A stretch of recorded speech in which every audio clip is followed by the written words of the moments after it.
Neville once said, "Change your conception of yourself and you will automatically change the world in which you live." The law of assumption, the forgotten key to creation. Most people have never heard his name. Neville Goddard, a mystic of the 20th century who taught one radical truth: consciousness is the only reality. Reality is a mirror, and your inner state is the sculptor. He called it the law of assumption.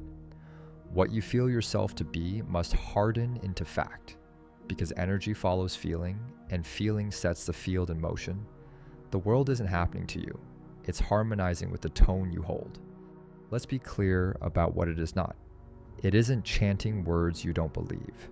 It isn't pretending to be positive while your body screams tension.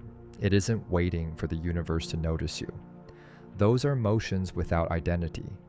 The law of assumption isn't attraction, it's identification. You don't attract outcomes. You become the one for whom those outcomes are natural. So what is it? Assumption is an inner state that the world must echo. When you feel yourself to be secure, chosen, capable, your subconscious begins reorganizing every detail of your behavior, perception, and opportunities to make that feeling true. That's why confidence is magnetic. Not because it is loud, but because it is coherent. Thought, emotion, breath, and posture align into one broadcast. Others call it charisma. The body calls it safety. The field calls it resonance.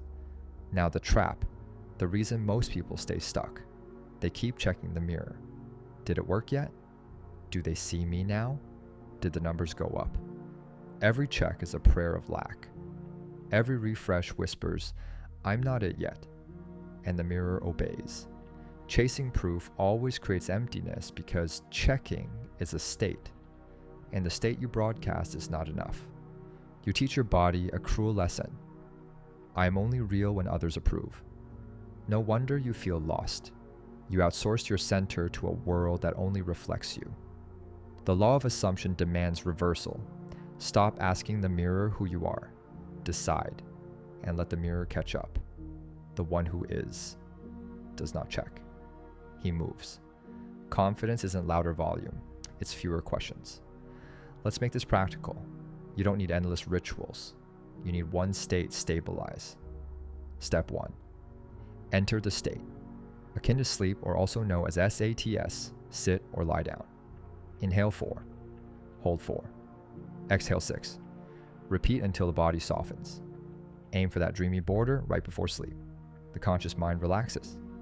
The subconscious listens. Step 2. One scene. After the wish is fulfilled, choose a single imaginal moment that would be true after it's done. A friend says, "I knew you'd do it." An email reads, "Approved."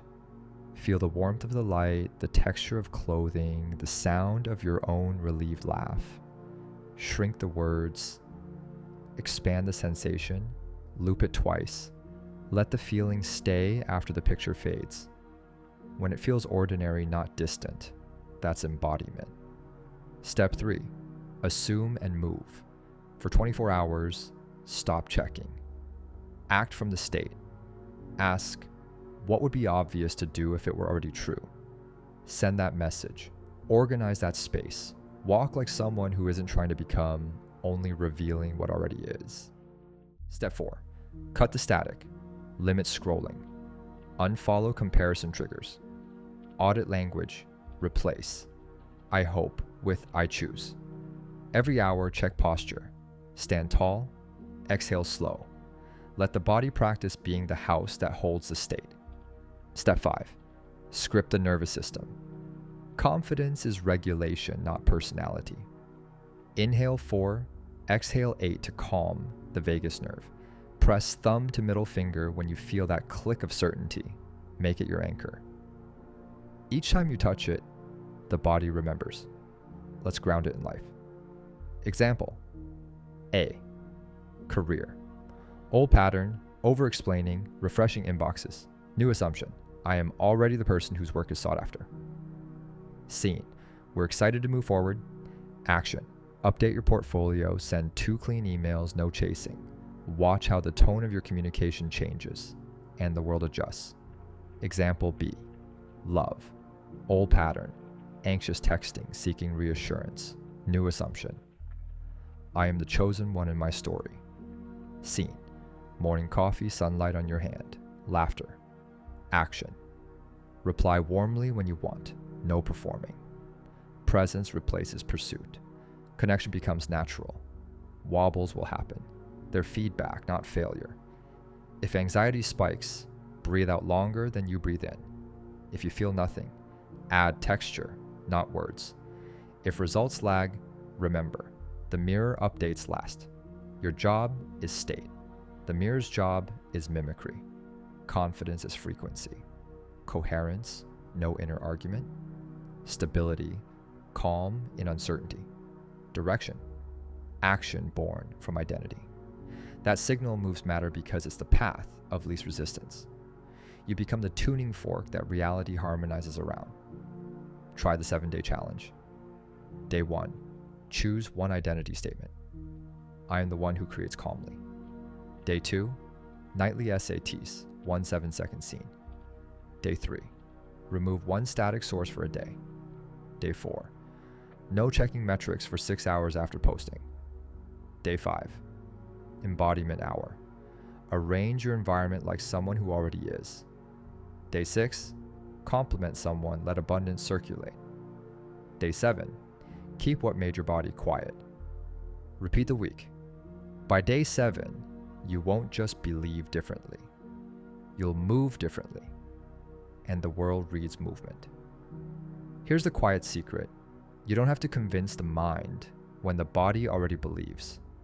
When the nervous system feels home, the mind obeys. That's why Neville said, feeling is the secret, because feeling is frequency, and frequency is what the mirror obeys. Stop auditioning for a world that only reflects you. Assume the state. End the inner argument. Move like the one who already is. Watch how the room changes when you enter. Watch how timing softens. Watch how the right doors seem to recognize your name. This is the law of assumption, not fantasy. Frequency, not attraction. Embodiment, not someday, now.